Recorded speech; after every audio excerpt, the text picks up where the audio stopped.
নমস্কার, আমি দুলাল মজুমদার বলছি। আজকে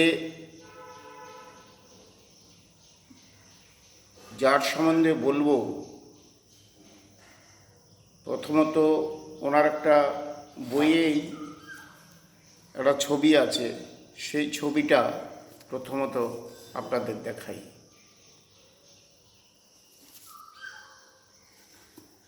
উনি পশ্চিম বাংলার যে ভূমি সংস্কার হয়েছিল, জমিদারদের থেকে বা আইনের বাইরে হচ্ছে যারা বিভিন্ন নামে জমি রাখতেন, সেই জমি উদ্ধার করা, কৃষকদের দেওয়া, তার কাজ করেছিলেন কমরেড হরেকৃষ্ণ কৌনার। উনি জন্মগ্রহণ করেছিলেন 1915 সালের 5ই আগস্ট। 5ই আগস্ট কমিউনিস্ট পার্টির আরও একজন, আগস্ট মাসে 5ই আগস্ট আরেকজনের জন্মদিন পালন করা হয়, কাকাবাবু বলেন মুজাফফর আহমেদের। উনি 67 সালে যে যুক্তফ্রন্ট সরকার হয়েছিল, সেই সরকারের ভূমি ও ভূমি সংস্কার মন্ত্রীর দায়িত্ব পালন করেছেন এবং 69 সালেও সেই দপ্তরের দায়িত্ব উনি পালন করেছিলেন যুক্তফ্রন্ট সরকারের পক্ষ থেকে।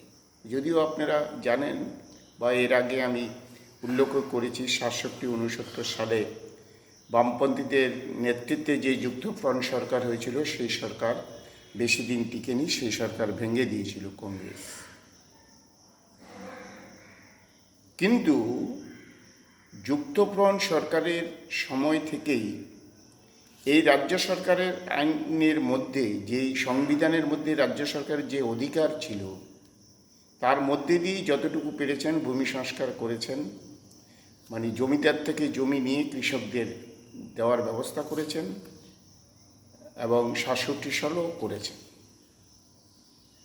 উনি কৃষক সভার রাজ্য সম্পাদক ছিলেন। পরবর্তীকালে উনি সারা ভারত কৃষক সভার সর্বভারতীয় সম্পাদকও হয়েছিলেন। হয়ে সারা ভারতবর্ষের কৃষক আন্দোলনকে শক্তিশালী করার জন্য উনি গুরুত্বপূর্ণ ভূমিকা, সম্পাদক হিসেবে যা করতে হয় সেটা হচ্ছে উনি করেছিলেন।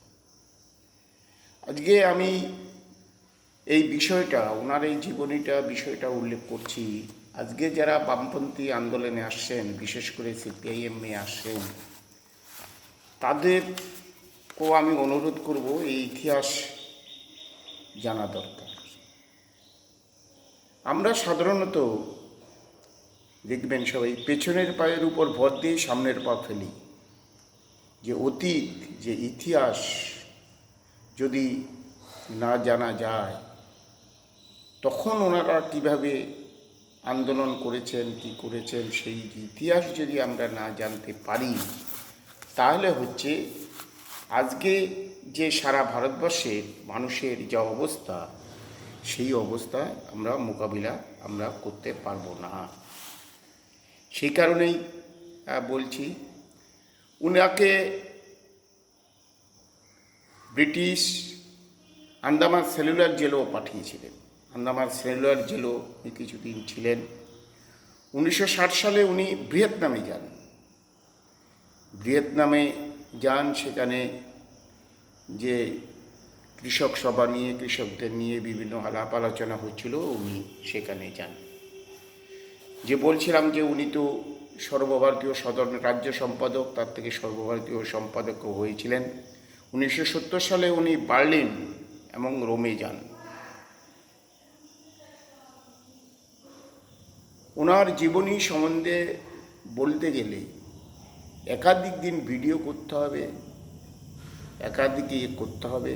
ওনার সম্বন্ধে উনি লেখালেখিও করেছেন, বিভিন্ন বই লিখেছেন। ওনাকে যেই বইটা আমি দেখালাম, ছবি দেখালাম, অধিকাংশই ওনার লেখা বা বিভিন্ন জন ওনার জীবনীর উপর লিখেছেন। সেসব বইও পাওয়া যায়, ন্যাশনাল বুক এজেন্সিতে পাওয়া যায়। এবং একটা পার্সেন্টেজ ছাড় দিয়েও পাওয়া যায়, করা যায়। তাই ওনার এই জীবনী সংগ্রহ করে, ওনার এই জীবনী যা লিখেছেন, ওনার জীবনী যারা লিখেছেন বা কৃষক সভা নিয়ে বিভিন্ন উনি যা বক্তৃতা দিয়েছেন, লিখেছেন, সব এই বইতে পাবেন। বিভিন্ন জনে লিখেছেন। আমাদের রাজ্যের যে কৃষক আন্দোলন সবচেয়ে বেশি শক্তিশালী ছিল বর্ধমান, কারণ বর্ধমানে ওনার জন্ম, বর্ধমানে বিনয়কৃষ্ণ চৌধুরীর জন্ম, আরও একাধিক নেতা জন্ম হয়েছে, বর্ধমান শক্তিশালী ছিলেন। কিন্তু কৃষক সভার বা কমিউনিস্ট পার্টির যে বলবো অল্প, উনি 59 বছর বয়সেই ক্যান্সার রোগে আক্রান্ত হন। উনি পরবর্তীকালে পার্টি যখন ভাগ হয় 1967 সালে উনি সিপিআইএম পার্টিতে যোগ দেন। প্রথম পার্টি কংগ্রেস থেকে উনি কেন্দ্রীয় কমিটির সদস্য হন এবং সেটা জানেন, মৃত্যুর দিন পর্যন্ত ছিলেন। তারপরে দেখা যায় যে বললাম, যে মাঝখানে যে বললাম উনি ক্যান্সার রোগে আক্রান্ত হন। 1974 সালের 23শে জুলাই উনি মারা যান, ক্যান্সার রোগে আক্রান্ত হয়ে মারা যান। তখন পার্টি মানুষ যতটুকু পেরেছেন করেছেন। তারপরে যা মিছিল হলো সে তো আপনারা বুঝতেই পারছেন, ওনার জনপ্রিয়তা যা ছিল, আন্দোলন যা ছিল, যেভাবে জনপ্রিয় ছিলেন সেভাবেই হয়েছেন। আমি আবারও অনুরোধ করব, যারা সিপিআইএম পার্টিতে আসছেন, সেই সমস্ত কর্মী, যুবকরা, নেতৃত্বের পুনর্শিক্ষিত হতে হবে। ওনার জীবনী বা অতীত দিনে যারা কমিউনিস্ট পার্টি গড়ে তুলেছিলেন তাদের জীবনী পড়ুন। আজকের এই কঠিন সময়ে আপনাদের লড়াই করতে সুবিধা হবে। পেছনের পায়ের উপর ভর দিয়ে সামনের পা ফেলতে হবে। এই কয়েকটা কথা বলে আপনাদের আবার নমস্কার জানিয়ে আমি আমার বলা সমাপ্ত করব।